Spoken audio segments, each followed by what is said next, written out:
Good morning. The title of this lecture is Savages on the Island.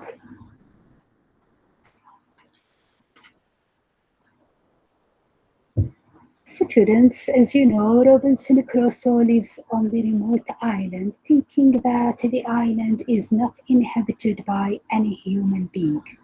He thinks that he is the only man on this island. Time passes and Crusoe shows great success in overcoming the difficulties of his life on the deserted island. He has built two habitations, providing himself, of course, with the necessary provisions he needs in his life on the island. He has discovered the green valley that makes him look at the island as his kingdom and makes him regard himself the king of it. But living peacefully more than 15 years seems to come to an end. Something happens that violates Crusoe's peaceful life on the island and makes him no longer see the island a peaceful place or a peaceful fortress. Let us, of course, read the narration of Robinson Crusoe to know what is the turning point in Crusoe's life, a point that disturbs his peaceful life on the island. Students, would you please open your books on page 113? In this page, Robinson Crusoe, of course, says, "It happened one day about noon, going towards my boat. I was exceedingly surprised with the print of a man's naked foot on the shore, which was very plain to be seen on the sand.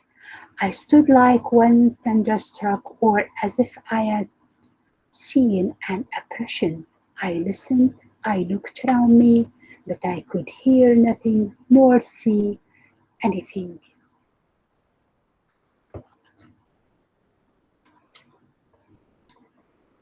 Walking on the seashore, of course, the seashore of the other part of the island, Crusoe sees a big footprint on the sand. Crusoe is shocked by this print. He stops gazing at it as if he has seen a ghost. He listens carefully and looks round him, but he hears and sees nothing. The print here shows that Crusoe is not the only man on the island. So Crusoe is shocked because he realizes that he is not the only human being on this remote island.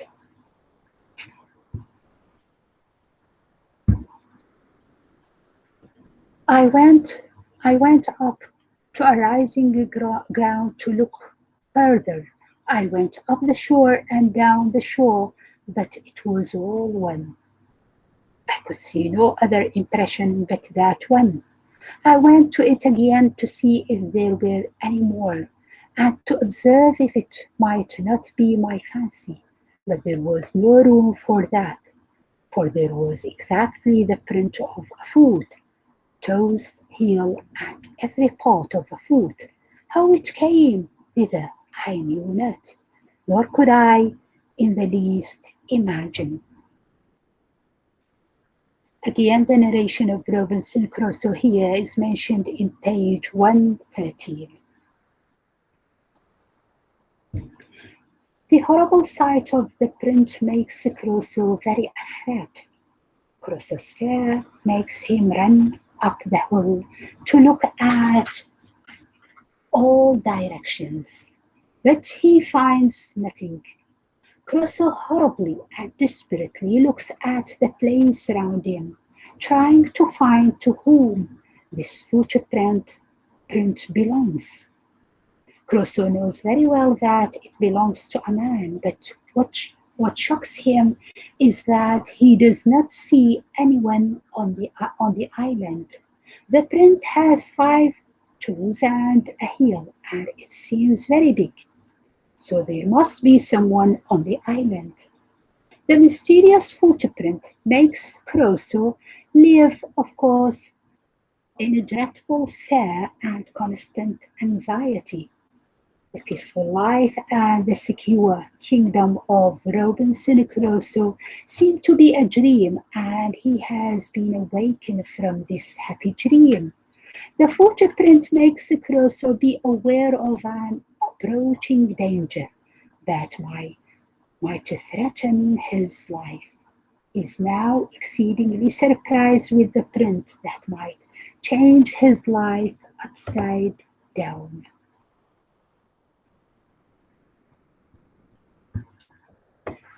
But after innumerable fluttering thoughts, like a man perfectly confused and out of myself, I came home to my fortification, not feeling, as we say, the ground I went on, but terrified to the last degree, looking behind me at every 2 or 3 steps, mistaking every bush and tree, and fancying every stump at a distance to be a man, nor it is possible to describe how many various shapes my affrighted imagination represented things to me in, how many wild ideas were found every moment in my fancy, and what strange, unaccountable whimsies came into my thoughts by the way.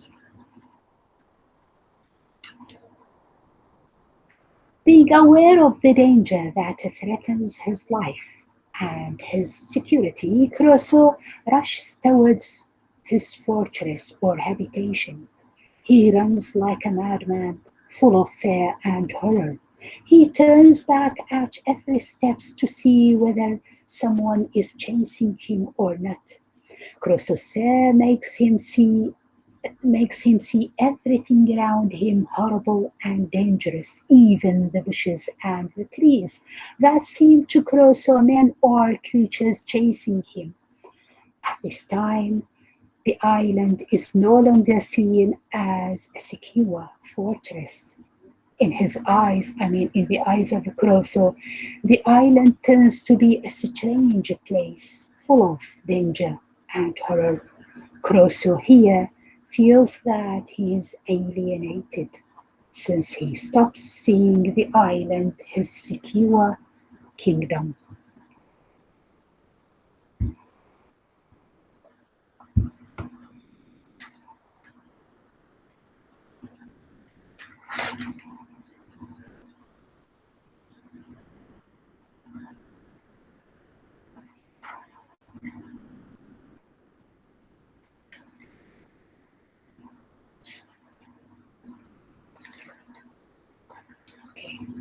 I slept none that night.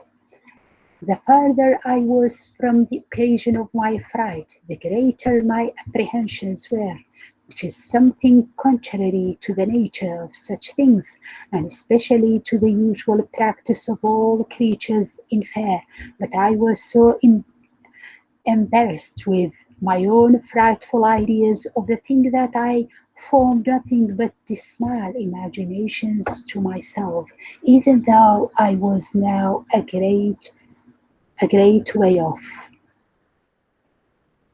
Remembering the footprint every time terrifies Crusoe and deprives him of having peaceful nights. Crusoe couldn't sleep for many nights. He keeps awake and watching things round him. He is invaded by many disturbing thoughts that make him be very afraid, confused, and anxious. He feels that he is not immune and that danger is everywhere on the island. He is not living in a peaceful island. The island becomes a horrible place and that he needs to escape this endless horror. Crusoe stays in his habitation many days, having no courage to go out.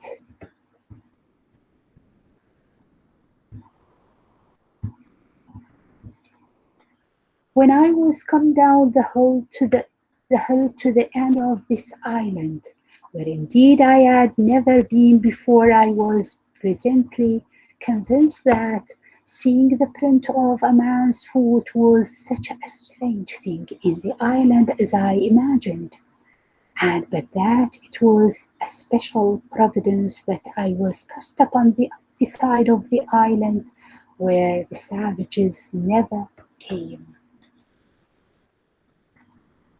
For many days, Crusoe keeps thinking anxiously of the footprint, and he keeps being in his habitation or his cave. Living in this constant fear makes him very tired. Finally, he encourages himself to go outside to check if there is anyone or on the other part of the island. But again, Crusoe finds no one. He goes there and he finds no one.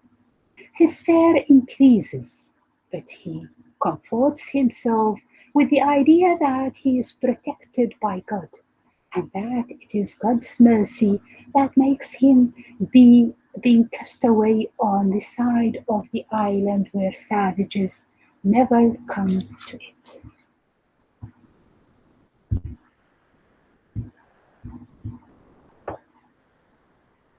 When I was come down the hill to the shore, as I said above, being the southwest point of the island, I was perfectly confounded and amazed, nor is it possible for me to express the horror of my mind at seeing the shore spread with the skulls, hands, feet, and other bones of the human bodies. Particularly, I observed a place where there had been a fire made and a circle dug in the earth, like a cockpit, where I supposed the savage wretches had sat down to their human feasting upon the bodies of their fellow creatures. This narration is mentioned in page 120.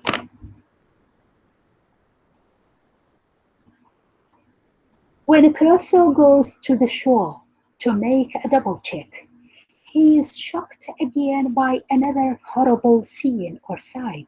He finds the shore full of skulls, hands, and other bones of human bodies. He also finds the remains of a fire that had been made in the same place as a circle. He realizes that the savages have been there on the shore and they have made a feast. The scene of the remains of a savage feast increases Crusoe's fear and anxiety.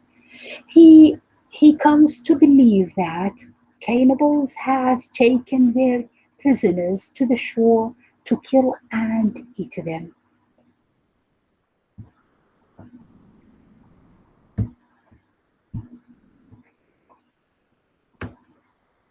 When I came a little closer here, of course, continues his narration. He continues his narration in page 121. He continues, as we said, describing the horrible scene he has seen. When I came a little out of that part of the island, I stood still a while, as amazed, and then recovering myself, I looked up with the utmost affection of my soul, and with a flood of tears in my eyes, gave God thanks that I had cast my first lot in a part of the world where I was distinguished from such dreadful creatures as these, and that thou I had esteemed my present condition very miserable, had yet given me so many comforts in it that I had still more to give thanks for than to complain of.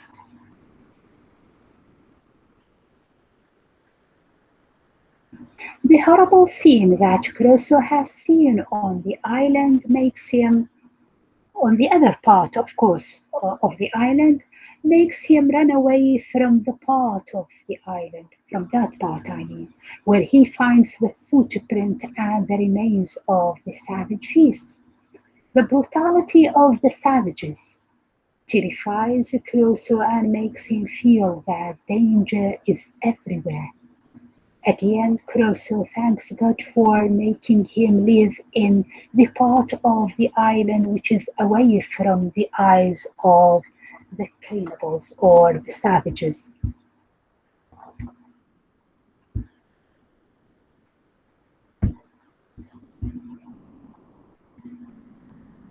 I observed that these wretches never came to this island in search of what they could get, perhaps not seeking, not wanting, or not expecting anything here, and having often, no doubt, been up the covered, woody part of it without finding anything to their purpose.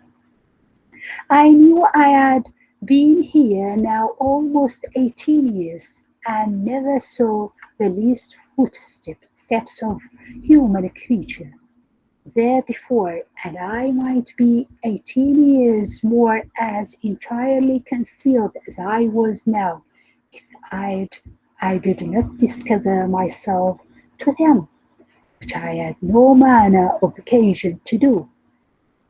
It being my only business to keep myself entirely concealed where I was, unless I found a better sort of creatures than cannibals to make myself known to. Crusoe here realizes that the cannibals or the savages do not come to this part, I mean to the part of the island where he lives, since they have not seen him. So they do not approach to a place where there is no one. This realization comforts him a little bit, but he advises himself to be very careful and alert. He should hide himself from the eyes of these brutal creatures. He tries his best to keep himself secure. He makes his daily activities less than before. He makes no fire out of his cave in order not to be seen or noticed by the savages. He also stops using his gun and firing at any animal or bird in order not to be heard by these savages. In the eyes of the Crusoe, the island is no longer his secure kingdom. Students, thank you very much for your listening.